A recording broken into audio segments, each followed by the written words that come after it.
आप सुन रहे हैं समाचार एजेंसी ऑफ इंडिया की साई न्यूज में ऑडियो बुलेटिन। नमस्कार, ये समाचार एजेंसी ऑफ इंडिया है। अब आप साई न्यूज की समाचार श्रृंखला में सुनिए शुक्रवार 10 सितंबर का राष्ट्रीय ऑडियो बुलेटिन। उत्तर प्रदेश की योगी आदित्यनाथ सरकार ने शुक्रवार को भगवान श्री कृष्ण की जन्मस्थली मथुरा वृंदावन को लेकर बड़ा फैसला किया है। योगी सरकार ने मथुरा वृंदावन के 10 वर्ग किलोमीटर के क्षेत्र को तीर्थ स्थल घोषित किया है। इसके साथ ही यहां पर शराब और मांस की बिक्री पर प्रतिबंध लगा दिया गया है। शुक्रवार को योगी सरकार की ओर से बताया गया कि प्रदेश सरकार ने मथुरा वृंदावन के 10 वर्ग किलोमीटर क्षेत्र को तीर्थ स्थल घोषित किया है। इसके साथ ही पूरे क्षेत्र में शराब और मांस की बिक्री पर प्रतिबंध लगा दिया गया है। इस फैसले के तहत मथुरा वृंदावन के इस क्षेत्र के कुल 22 नगर निगम वार्ड क्षेत्र को तीर्थ स्थल के रूप में घोषित किया गया है। आयकर विभाग ने शुक्रवार को online news portal news click और न्यूज लॉन्ड्री के परिसरों में अलग अलग निरीक्षण अभियान चलाया। अधिकारियों ने जानकारी देते हुए बताया कि कर भुगतान संबंधी कुछ विवरण और समाचार संस्थानों द्वारा लेनदेन की रकम के सत्यापन के लिए यह कार्यवाही की गई। अधिकारियों ने कहा कि कर अधिकारियों ने दोनों न्यूज पोर्टल के व्यावसायिक परिसरों में भी यह कार्यवाही की है। धन शोधन रोकथाम कानून के प्रावधानों के तहत फरवरी में न्यूज क्लिक और इसके संस्थापकों के परिसरों पर प्रवर्तन निदेशालय ईडी ने छापेमारी की थी। धन शोधन का मामला दिल्ली पुलिस की प्राथमिकी से सामने आया, जिसमें आरोप लगाया गया कि PPK news click studio private limited ने वित्तीय वर्ष 2018-19 के दौरान world wide media holdings LLC America से 9.59 करोड़ रुपए का प्रत्यक्ष विदेशी निवेश एफडीआई प्राप्त किया। 2 दिवसीय दौरे पर जम्मू पहुंचे कांग्रेस सांसद राहुल गांधी ने शुक्रवार को कांग्रेस कार्यकर्ताओं को संबोधित किया। अपने संबोधन की शुरुआत उन्होंने जय माता दी के नारे से की। इसके बाद अपने संबोधन के दौरान वे भारतीय जनता पार्टी और आरएसएस पर जमकर बरसे। इसके साथ ही उन्होंने स्वयं को कश्मीरी पंडित भी बताया। इससे पहले बृहस्पतिवार को उन्होंने 14 किलोमीटर पैदल चलकर माता वैष्णो देवी के दर्शन भी किए। कांग्रेस पार्टी के पूर्व अध्यक्ष राहुल गांधी ने भारतीय जनता पार्टी और राष्ट्रीय स्वयंसेवक संघ पर जम्मू कश्मीर की मिलीजुली संस्कृति को समाप्त करने का आरोप लगाया है। कांग्रेस नेता ने कहा कि दोनों संगठन लोगों के बीच प्यार और भाईचारे को समाप्त कर रहे हैं। एक दिन पहले ही माता वैष्णो देवी के दरबार से लौटे राहुल गांधी ने भारतीय जनता पार्टी आरएसएस को निशाना बनाते हुए यह भी कह डाला कि देवी लक्ष्मी, दुर्गा और सरस्वती की शक्ति कम हो गई है। जम्मू के त्रिकुटा नगर में गुलाम नबी आजाद सहित पार्टी के वरिष्ठ नेताओं की उपस्थिति में कार्यकर्ताओं और पार्टी पदाधिकारियों को संबोधित करते हुए राहुल गांधी ने कहा, आप लोगों के बीच जो प्यार और भाईचारा है उसे भारतीय जनता पार्टी और आरएसएस की ओर से समाप्त किया जा रहा है। वे जम्मू कश्मीर की समावेशी संस्कृति को तोड़ना चाहते हैं। यह आपको कमजोर बना रहा है। आप स्वयं इसे देख सकते हैं कि केंद्र शासित प्रदेश की अर्थव्यवस्था, पर्यटन और कारोबार पर बुरा प्रभाव पड़ा है।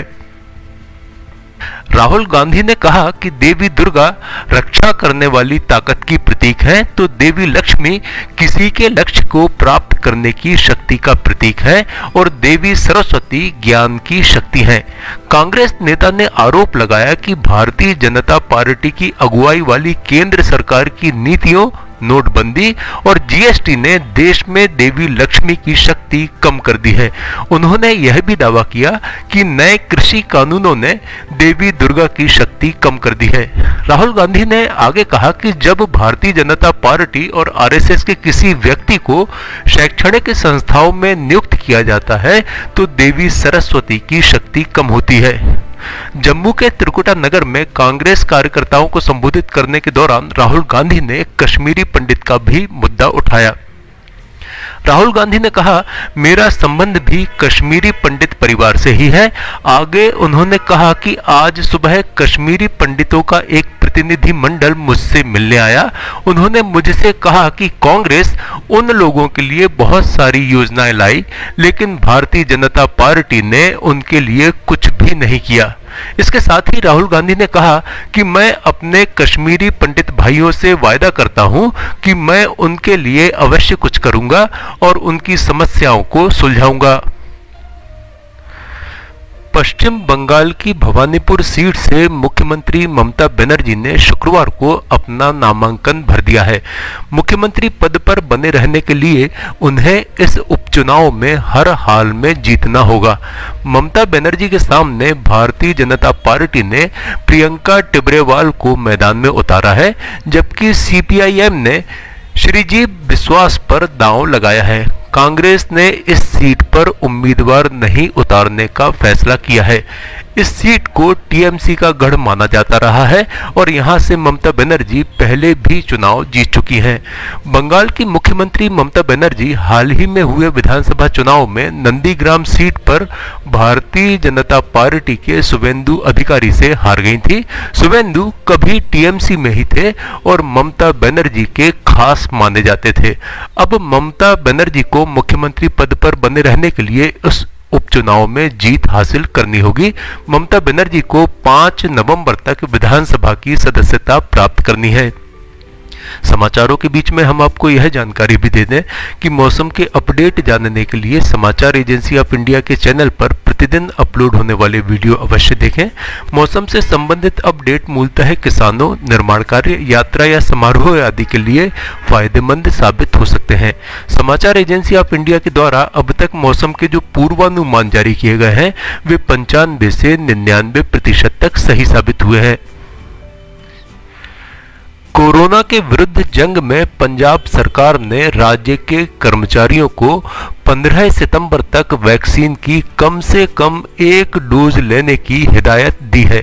यदि कोई सरकारी कर्मचारी 15 सितंबर तक वैक्सीन की पहली डोज नहीं लेता है तो फिर उसे जबरन छुट्टी पर भेज दिया जाएगा। हालांकि ऐसे सरकारी कर्मचारियों को इससे राहत रहेगी जिन्हें हाल ही में कोरोना हुआ हो और उन्हें टीका लगवाने से मना किया गया हो।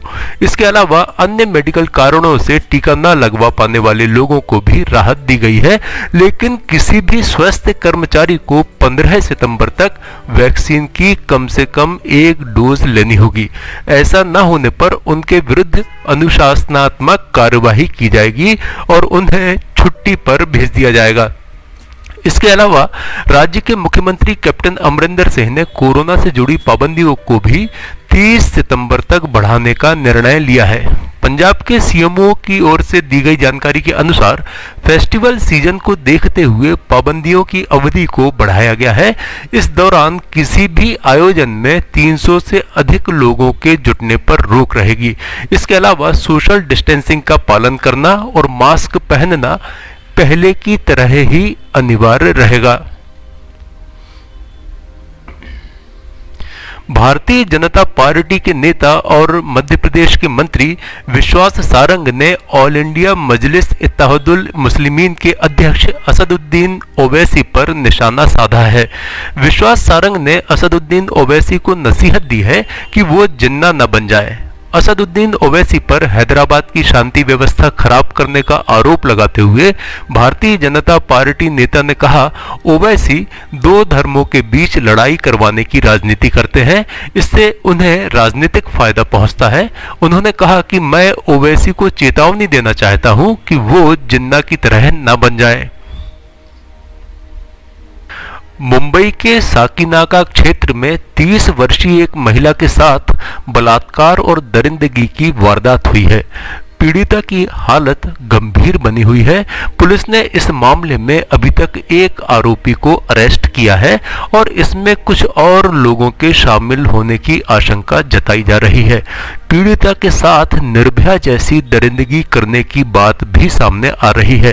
ताजा जानकारी के अनुसार वारदात रात लगभग 3 बजे के आसपास हुई है। महिला की स्थिति नाजुक बनी हुई है। पुलिस ने आज सुबह महिला को खैरानी रोड पर गंभीर अवस्था में बरामद किया था। महिला को सिटी अस्पताल में दाखिल करवाया गया है। आप सुन रहे थे समाचार एजेंसी ऑफ इंडिया की साई न्यूज की समाचार श्रृंखला में शरद खरे से शुक्रवार 10 सितंबर का राष्ट्रीय ऑडियो बुलेटिन। रविवार 12 सितंबर को एक बार फिर हम ऑडियो बुलेटिन लेकर उपस्थित होंगे। आपको ये ऑडियो बुलेटिन यदि पसंद आ रहे हो तो आप इन्हें लाइक, शेयर और सब्सक्राइब अवश्य करें। अभी आपसे अनुमति लेते हैं। जय हिंद।